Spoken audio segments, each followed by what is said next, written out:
Hey everyone, thanks for tuning in. I'm George Conley with Scratch Golf Tips. Today we're going to be talking about wedge shots, more specifically, what we can fix in order to be more consistent with our wedge shots. Just to clarify real quick, I am not referring to little chips and pitches around the green. In this video, I will be addressing full wedge shots. So if you have a 60 degree and you're hitting it a full swing, 80 yards, 90 yards, whatever it may be, or even a pitching wedge from 120 yards, those type of shots, those full swing shots, that's what we'll be talking about in this video here today. So as I said earlier, we will be addressing 3 different pain points, things that we can make a quick fix on in order to see more consistency and better play out of our wedges. Before we get into the 3 tips, just a quick reminder, if you're enjoying this content, please leave a like rating. It helps YouTube show this content to more people who will find it helpful, and subscribe if you'd like to see more videos from this channel. So the first mistake that so many golfers will make in the setup of the wedge swing is how far their feet are apart.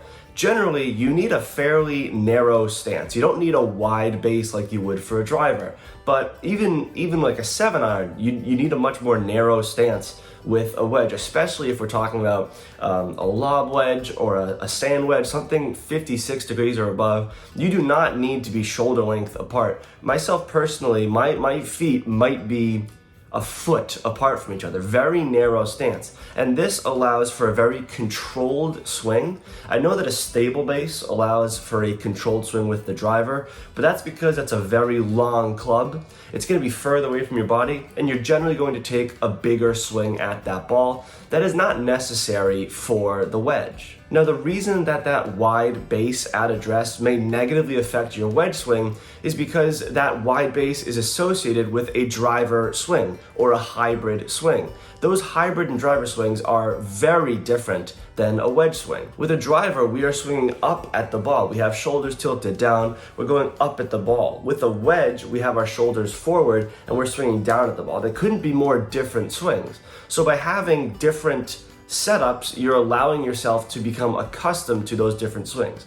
So I'm not going to tell you exactly how far your feet should be away. I'm just saying that they should be more narrow. Experiment with it and see what works for your swing. Next, we're going to talk about ball positioning in the center of the stance. This is another aspect where there isn't a correct answer, but there is definitely a wrong answer. A huge mistake that many golfers will make when they're standing up to a wedge shot is they'll have that ball off their front heel, very similar to a driver. What this will often lead to is a thinned shot, because your club is going to bottom out at a normal spot, likely in the middle of your golf swing, and then it's going to start coming up. And as that wedge comes up, it's going to, the equator of the ball is going to be hit by the front leading edge of the wedge. Now with a club and ball, what I'm referring to is the club bottoms out here, and then it comes up like this, and that's where you make contact.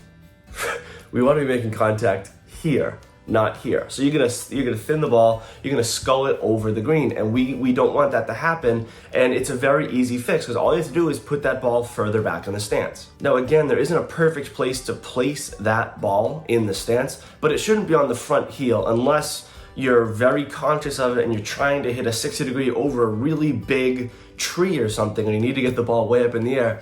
A standard shot from the fairway or even from the rough, it should be somewhere around the center of the stance. Now for me personally, I like to hit a lot of knockdown shots, which is a lower trajectory. I find it very easy to control the spin and distance that way. When I am hitting those knockdown shots, I will have the ball just behind the center line of my stance, maybe a ball or two behind that center line, and that's what I like to do. Not saying it's correct, it's just what I like to do. For a stock shot, if I want to hit it high, if I want to get some backspin, I'll put it a ball or two just in front of the center of my stance. That's just my preference. This, again, is something that you need to play around with on the driving range. This is a great time to utilize alignment sticks. You can put a stick through the center of your stance, and that can just give you that visualization of the standard center of your stance. And then you can say, all right, I'm going to try 2 balls back.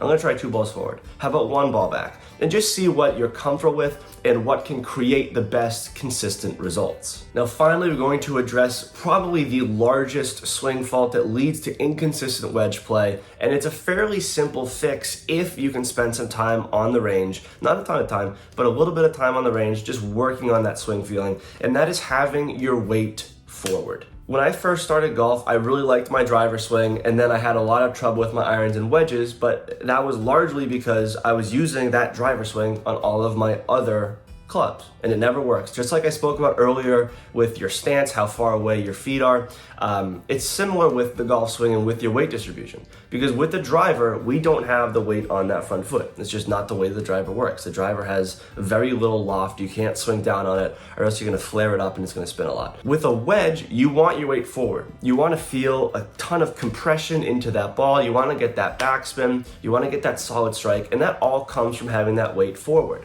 So some people like to feel that weight forward on their shoulder. Some people like to feel it on, for a right-handed golfer, their left leg.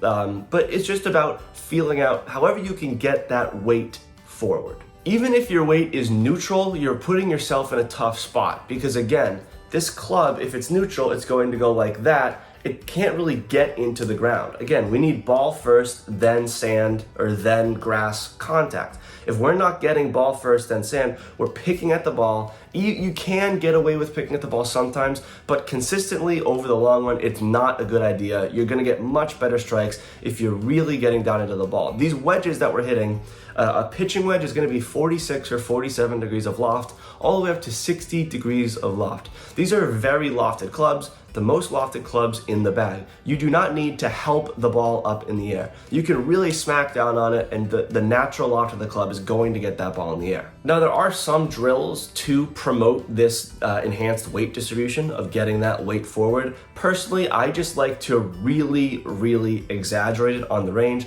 This goes back into the concept of feel versus real. Sometimes we feel like there's a huge change going on, but in reality, it isn't really going on. So I've actually developed my own strategy when I'm not having my weight forward, where I swing on one foot. So I take my right foot completely off the ground, and I'm not doing full swings, but I'm completely off balance, which again, this is just to get the feel. I'm completely off balance on my left foot, really focusing on having that weight forward, and I'm just hitting a few shots. You can also do this if you struggle with balance a little bit. You can do a kickstand drill, which is when you take, for a right-handed golfer, your right foot and you put it back, and you basically just put your toe down, and then you have all your weight forward, and you're just trying to focus on low point control. Again, low point control is that the time in which your swing hits its lowest point, which ideally, again, for wedges will be after the ball. So to sum up real quick, the 3 swing faults with wedges that we can really fix easily to see better striking, more consistent striking. One, we have that you need to be having your legs a little bit closer together generally.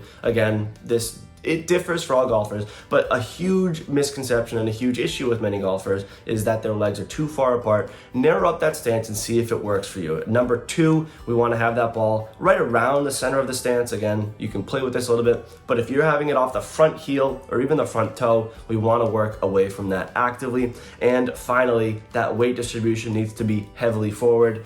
I know that some of you like to think in numbers with golf. I wish I could say it's 70% forward, 30% back, 80%, 20%. I can't put a numerical value. It's very difficult to quantify. You just have to feel it out and see what's going to end up working best for you. Let me know what you think about the points I brought up this video. If you have any questions or further comments that can help an inconsistent wedge player become more consistent, I'd love to hear your input. I read all the comments on these videos, and I appreciate all the insights that we receive on this channel. Again, if you'd like to see more content, you can go back to our channel. We have over 100 videos from all different aspects of golf to improve your game, learn more about the game of golf, hopefully get some more confidence on the golf course. So you can watch all of our previous videos through going on our channel, going through our playlists, our most popular uploads, and then you can also subscribe to the channel, turn on post notifications to see any new videos that we come out with and be notified when they come out. As always, I thank you all very much for watching. Play well and take care.